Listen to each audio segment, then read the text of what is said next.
America और Iran जंग पर यह बड़ी खबर। ट्रंप ने डील के लिए ईरान को रियायत दी। यूरेनियम ईरान में रखने पर सहमत हुए ट्रंप। आईएईए की निगरानी में रहेगा यूरेनियम। एक्सियोस की रिपोर्ट में यह बहुत बड़ा दावा। क्या यूरेनियम को लेकर यह जो रट अमेरिका की तरफ से चली आ रही थी कि यूरेनियम वहां नहीं रहेगा, और इस रट के पीछे इजराइल रिस्पॉन्सिबल माना जा रहा था कि बेंजामिन नेतन्याहू ने कह दिया है कि अगर ऐसा नहीं होगा तो ये हमले नहीं रुकेंगे और किसी भी सूरत में शांति नहीं आएगी। क्या यूरेनियम वाली बड़ी बात पर अमेरिका रजामंद हो गया? क्या आईएईए की निगरानी में ईरान में ही रहे यूरेनियम, क्या इस बात पर अमेरिका रजामंद हो गया? और क्या उसकी रजामंदी के पीछे बेंजामिन नेतन्याहू और इजराइल की भी रजामंदी है? ये बड़ा सवाल है। लेकिन एक्सियोस की तरफ से यह दावा बहुत अहम है, देखिए। और क्या इसी पर बात बनने वाली बात जो सोशल पर डोनाल्ड ट्रंप की तरफ से कही गई? एक बार फिर से सुनिए, खबर बहुत महत्वपूर्ण है। अमेरिका और ईरान जंग पर यह बड़ी खबर है। ट्रंप ने डील के लिए ईरान को रियायत दी। यूरेनियम ईरान में रखने पर सहमत हुए Trump. International atomic energy agency की निगरानी में रहेगा यूरेनियम, यह कहा गया। एक्सियोस की रिपोर्ट में यह बहुत बड़ा दावा किया जा रहा है। इस समय के घटनाक्रम और हमारे एक्सपर्ट्स का नजरिया, सबसे पहले तो यह देखा जाए कि यह क्या है, एस्केलेशन की तरफ जा रहा है या डोनाल्ड ट्रंप की तरफ से? यह ध्यान में रखते हुए, टैको को ध्यान में रखते हुए, ट्रंप ऑलवेज चिकन साउथ को ध्यान में रखते हुए अगर हम इसको देखें, क्या यह बात बनने की तरफ जा रही है, बिगड़ने की तरफ जा रही है? जनरल सिवाच, आपका आकलन। और दिनेश, मुझे लगता है कि ये बात बनने की तरफ जा रही है, इसमें कोई शक नहीं। अमेरिका इस लड़ाई को दोबारा स्टार्ट नहीं करना चाहता। डोनाल्ड ट्रंप की जो अप्रूवल रेटिंग है वो गिरती जा रही है। अमेरिका नहीं चाहता दोबारा युद्ध के अंदर शामिल हो।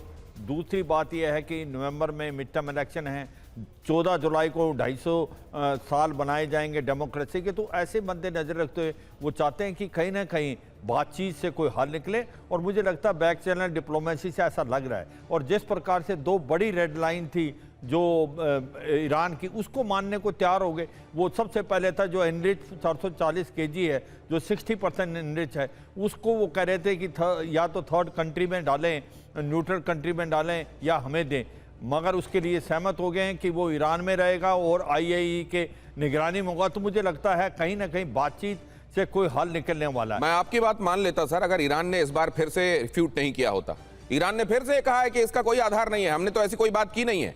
और डोनाल्ड ट्रंप पहली बार ऐसा नहीं कर रहे हैं इस पूरे युद्ध के दौरान। अगर आप गिनती गिने, मेजर क्या हैं, बड़े बड़े पॉइंटर्स क्या हैं, बड़े बड़े वो घटनाक्रम क्या हैं, जब डोनाल्ड ट्रंप ने कुछ कहा और स्थितियां उसके विपरीत निकली, वो तो मैं आपको दिखाऊंगा ही। लेकिन अगर आप गिने उंगलियों पर तो 39 बार अभी तक हो चुका है, 39 टाइम्स, कि डोनाल्ड ट्रंप ने जो कहा है वो असल में झूठ निकला है, वो कोरा दावा निकला है, और असल में वहां पर ईरान की तरफ से उसको रिफ्यूट करने वाली बातें भी सामने आई हैं। इस बार क्या डोनाल्ड ट्रंप से कही हुई बातों को अगर जनरल सिवाच ये कह रहे हैं इस बार भरोसा किया जा सकता है, तो उसके पीछे वजह क्या है वो हम समझेंगे। लेकिन ईरान से जंग के बीच में ट्रंप का ये बड़ा दावा देखिए। फिलहाल ईरान पर बमबारी टाली, फिलहाल जोड़ रहे हैं वो, फॉर द टाइम बीइंग जोड़ रहे हैं वो, फिलहाल ईरान पर बमबारी टाली। ट्रंप ने कहा ईरान के साथ डील ऊंचे स्तर पर अधिकारियों से, हाईली प्लेस्ड जो ऑफिसर्स हैं, या उनका इशारा तो असल में मुश्तबा की तरफ था, उनके जरिए यह बातचीत हो रही है, उन्होंने इशारा किया। ईरानी नेतृत्व से डील को मंजूरी मिल गई है, उन्होंने यह बात भी कही।